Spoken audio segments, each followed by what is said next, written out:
வணக்கம். சிதைக்க உணவே மருந்து மருந்தே உணவு.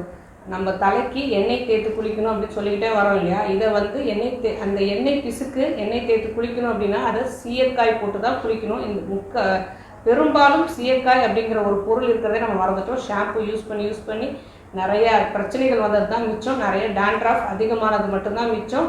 முடி உதிர்தல் அந்த நிறைய கெமிக்கலோட சேர்ந்துக்கிறதால முடி உதிர்தல் அதிகமானது தான் மிச்சம். இந்த சிகைக்காய், அதாவது சீயக்காய்னு இப்போ சொல்கிறத கூட பாரம்பரியமான பேர் வந்து சிகைக்காய். சிகை அப்படின்னாலே முடி அப்படிங்கிறது தெரியும்.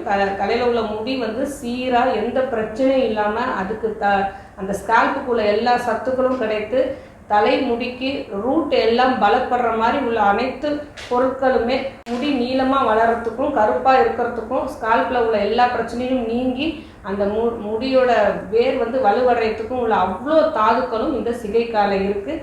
அதனால தான் அந்த காலத்தில் நம்ம முன்னோர்கள் எண்ணெய் தேய்த்து அதை சரி செய்து குளிக்கும் போது சீகைக்காயை சேர்த்து அதோட அரப்பும் சேர்த்து குளிச்சுட்டு வந்தோம்.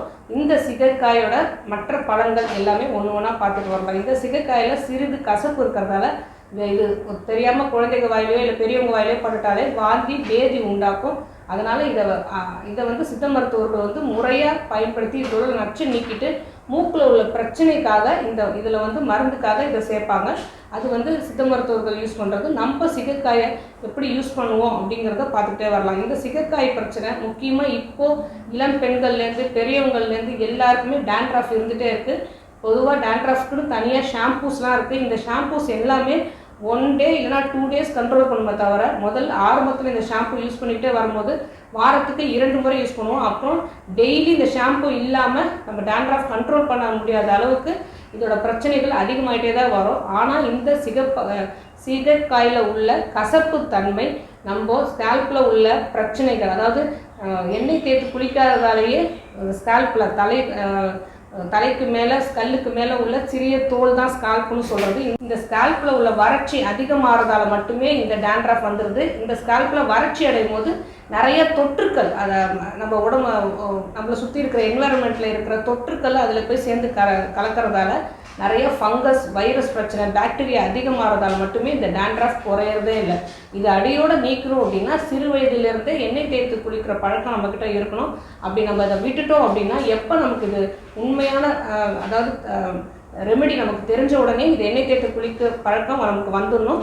எண்ணெய் தேய்த்து குளிக்கும் போது ஷாம்பு போட்டு அந்த எண்ணெயை நீக்காமல் சிகைக்காய் அரப்பு போட்டு தான் நீக்கணும். அது செய்யும் போது மட்டும்தான் அந்த எண்ணெய் தேய்த்து குளிக்கிறோட முழு பலனும் நமக்கு கிடைக்கும். இந்த சிகைக்காய் வந்து ரூட்டை ஹேர், அதாவது தலைமுடியோட ரூட்டை வந்து பலப்படுத்தும் சொல்லிட்டோம். ஸ்கால்பில் உள்ள ஃபங்கஸ் ஏதாவது பாக்டீரியா இருந்ததுன்னா இந்த கசப்புத்தன்மை வந்து அதை போக்கிடும் அப்படிங்கிறதையும் சொல்லிட்டோம்.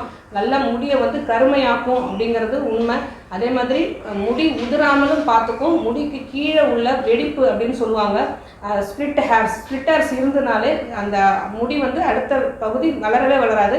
அதோட சத்துக்கள் வந்து பிரிஞ்சு அதோட நின்றுடும். இந்த ஸ்பிளிட்டர்ஸை வந்து முற்றிலுமாக குறைக்கணும் அப்படிங்கிற பிரச்சனையையும் இந்த சிகைக்காய் செய்யுது. ஸோ சிகைக்காயை வந்து நம்ம கரெக்டாக கடையிலேருந்து, அதாவது பொடியாக வாங்குறது நமக்கு வந்து உண்மையாக சிகைக்காயாக நமக்கு தெரியவே தெரியாது. ஸோ இந்த சிகைக்காயோட அரப்பும் சேர்த்து, அரப்புங்கிறது இன்னொரு மரத்தோட காய், அந்த அரப்பு காயையும் வாங்கி பொடி செய்து சரி அளவு, சிகைக்காய் ஓரளவுனா நமக்கு வந்து அரப்பு ஓரளவு, பூந்திக்கொட்டை அதில் 1/4 பங்கு சேர்க்கணும். ஏன்னா நம்ம ஷாம்பு யூஸ் பண்ணி அதாவது சிகைக்காயும் அரப்பும் அந்த காலத்தில் முன்னோர்கள் யூஸ் பண்ணும்போது நமக்கு நுரை வந்ததே கிடையாது. ஆனால் இந்த காலத்து பிள்ளைங்க தலைக்கு தேய்ச்சி குளிக்கிறோம் அப்படின்னாலே நுரை வந்தால் மட்டும்தான் அது வந்து ஃபுல்லாக க்ளீன் ஆகணுங்கிற மனசு வந்து, அதாவது நம்ம மூளை வந்து செலவு செய்யப்பட்டு இருக்குது. அதனால தான் இந்த பூந்தி கொட்டையும் சேர்த்து அரைச்சோம் அப்படின்னா அந்த நுரைத்தன்மை நமக்கு கிடச்சிரும். பூந்தி கொட்டை நுரைத்தன்மை மட்டும் கொடுக்காது, தலையை வந்து எண்ணெய் தடவுற தலையில் வந்து ஃபுல்லாக அந்த எண்ணெயை நீக்கக்கூடிய தன்மையும் அது கொடுக்கும்.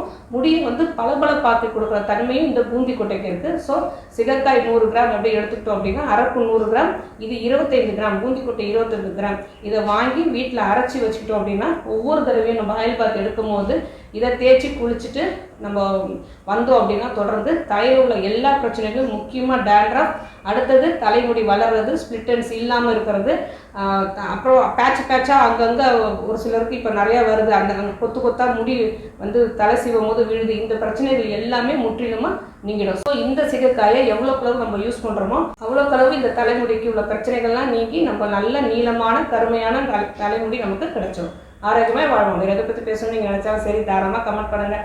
உங்களுக்கு எந்த நோயாக இருந்தாலும் சித்தா கேரை அணுகுங்க.